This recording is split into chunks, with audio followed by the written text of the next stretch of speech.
Hi friends, welcome back to my channel.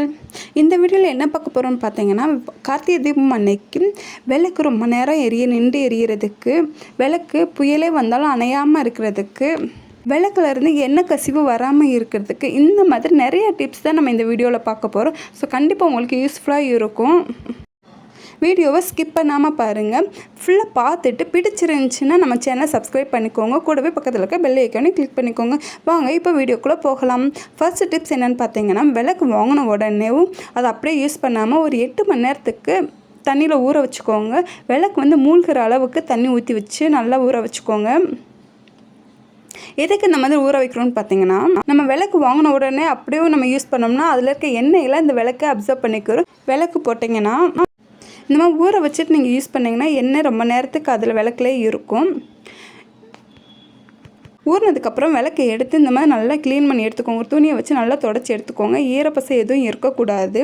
இப்போ அடுத்த tips என்னென்னு பார்த்தீங்கன்னா, தொடச்சி எடுத்ததுக்கப்புறம் இந்த மாதிரி விளக்கில் சுற்றி கொஞ்சம் பவுடர் போட்டு நல்லா ஸ்ப்ரெட் பண்ணிக்கோங்க. எதுக்கு இந்த பவுடர் போடுறோன்னு பார்த்தீங்கன்னா, விளக்கில் அங்கங்கே கீரல் இருந்தால் கூட அந்த பவுடர் அந்த கீரெல்லாம் மறைச்சிரும். நம்மளுக்கு எண்ணெய் கசிவு இல்லாமல் இருக்கும். கண்டிப்பாக ட்ரை பண்ணி பாருங்கள்.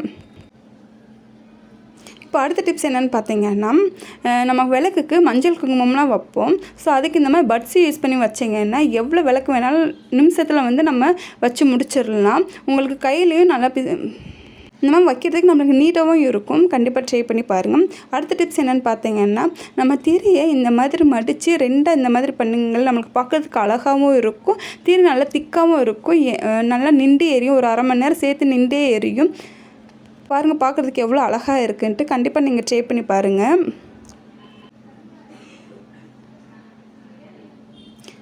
விளக்கு ரொம்ப நேரம் எரியறதுக்கு இந்த மாதிரி காயின் இருந்துச்சுன்னா அந்த விளக்கு பக்கத்தில் வச்சுட்டிங்கன்னா ரொம்ப நேரம் அணையாமல் நின்று எரியும். அடுத்த டிப்ஸ் என்னென்னு பார்த்தீங்கன்னா, கற்பூரத்தை இந்த மாதிரி தூளாக ஆக்கிக்கோங்க. கூடவே கம்ப்யூட்டர் சாம்பிராணியும் கொஞ்சம் தூளாக ஆக்கிட்டு பவுடர் மாதிரி ரெண்டையும் மிக்ஸ் பண்ணி நல்லா எடுத்து வச்சுக்கோங்க. இது கொஞ்சம் மட்டும் எடுத்து இந்த விளக்கில் லைட்டாக முனி பகுதியில் வச்சு விட்டிங்கன்னா டக்குன்னு சீக்கிரமாக பற்றி எரிஞ்சுக்கிறோம். ரொம்ப நேரம் ஆகாது. இப்படின்னு வச்சோன்னே நிமிஷத்தில் எரிஞ்சிடும். அடுத்து அந்த பவுடரை இந்த மாதிரி காட்டனில் உள்ள ஒரு சிட்டிகை அளவு உள்ளே வச்சுட்டு மேலே திரி மாதிரி நீட்டி விட்டுக்கோங்க. நீட்டி விட்டுட்டு இந்த விளக்கில் வச்சிங்கன்னா புயலே அடித்தாலும் இந்த விளக்கு அணராது, அணையாது. கண்டிப்பாக நீங்கள் ட்ரை பண்ணி பாருங்கள். எவ்வளோ காற்றடிச்சாலும் இது அணையாது. இது லைவ் ப்ரூஃப். நான் செஞ்சு பார்த்துட்டு தான் உங்களுக்கு நான் சொல்கிறேன். கண்டிப்பாக ட்ரை பண்ணி பாருங்கள். இந்த டிப்ஸ் உங்களுக்கு ரொம்பவே யூஸ்ஃபுல்லாக இருக்கும். கண்டிப்பாக ட்ரை பண்ணி பாருங்கள்.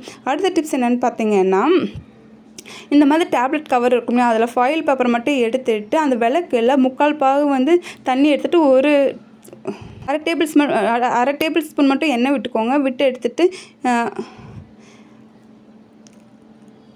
ஃபாயில் பேப்பரில் சென்டரில் ஓட்டை போட்டுட்டு இந்த மாதிரி திரியை உள்ளே இன்சர்ட் பண்ணிக்கோங்க.